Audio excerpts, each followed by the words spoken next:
இந்த முதல்ல இங்கே சினிமா வரதுக்கு முன்னாடி தெல்லூர் தர்மராஜன் ஒரு படம் வந்து உண்மையின் வெற்றி, அது ஒரு படத்தில் நீங்கள் நடிச்சு உண்மைக்கே வெற்றி, இதெல்லாம் வந்து பாக்யராஜ் நீங்கள் சேரத்துக்கு முன்னாடியா? முன்னாடி. ஆமாம். ஓ, இந்த மெட்ராஸ் வாழ்க்கைக்கு முன்னாடியா? அது நீங்கள் விட்ட நான் சைதாப்பட்டியில் எங்கே போகிறதுன்னு சொல்லியிருந்தீங்க. எல்லாம் தெல்லூர் தர்மராஜன் ஒரு பெரிய மனிதர், ஒரு உங்களுக்கு பழக்கம் இருக்கும். அப்படி ஒரு தியாக மனப்பான்மை, உதவுற மனசு.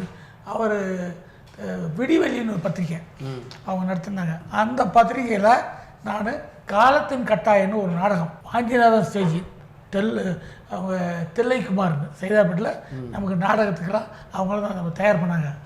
அந்த நாடகத்துக்கு விமர்சனம் எழுதுனாங்க.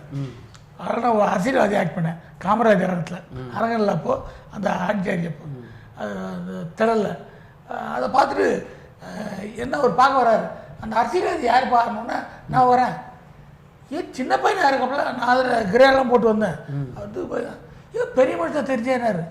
சொல்லு எப்போ நாடகத்தை வந்த எல்லாம் கேட்டார். கேட்டு என்னை பற்றி முதல் விடிவெள்ளி பத்திரிகைலாம் பாண்டியன் என்ற பையன் அரசியல்வாதியாக பிரமாதமாக நடித்திருக்கிறான். நான் காசு போய் படாத பாடுபட்டு 25 காப்பி வாங்கியிருந்தேன். என்னை பார்க்குறவங்கிட்ட விடிவெளி படிங்க இதை படிங்க, காலத்துக்கு கட்டாயம் டைட்டில் பற்றி விட்டோம் எல்லாம் ஃபுல்லாக படிங்க, ஏன்னா அதில் என் பேர் இருக்க அப்படின்ட்டு. அது அவர் ஞாபகம் வச்சிருந்து அவர் படம் எடுக்கும்போது, உண்மைக்கு வெற்றின்னு படம் எடுக்கும்போது எனக்கு ஒரு போஸ்ட் கார்டு போட்டார். தம்பி உங்கள் நடிப்பு நான் காலத்தின் கட்டாய நாடகத்தில் பார்த்தேன், நான் படம் எடுக்கிறேன், நீங்கள் விருப்பம் இருந்தால் நடிக்கலாம், விருப்பம் இருந்தால் அன்போடு அழைக்கிறேன் அப்படின்னோட வேலூருக்கு போனேன். அது வேறு ஒருத்தர் படம் நாடகம் பார்த்துட்டு ஞாபகம் வச்சுட்டு கூப்பிட்டு அது அதில் புல்தடிக்கு பயில்வான்னு ஒரு கேரக்டர் அது நடித்தேன். அதில் மறக்க முடியாது. அதில் படம் மறக்க முடியாது.